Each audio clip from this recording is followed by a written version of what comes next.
When working to add more seafood into your diet, a great way to start is with recipes you already know are a hit.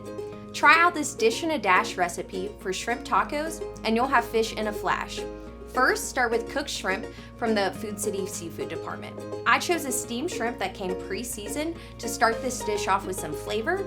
Then you're gonna heat about a teaspoon of oil in a skillet, adding items like corn or red or orange peppers. That's gonna add a bright pop of color. And then once that's cooled, after heating for about 2 minutes, you're gonna mix in with some Greek yogurt, a coleslaw mix, a little bit of lime juice, and I use a little bit of garlic and some cumin just to add a little bit of depth here. That's gonna serve as the base of our taco. So you might wanna start with about 1/4 to 1/3 of a cup. And then we're just gonna finish that off with your pre-cooked shrimp. I do like to crisp up my tortilla either broiled in the oven or heated in that same skillet that you use to cook your peppers and corn. You're gonna add your shrimp and then garnish with a little bit of cilantro. And then ta-da, you have fish in a flash. That's a dish and a dash.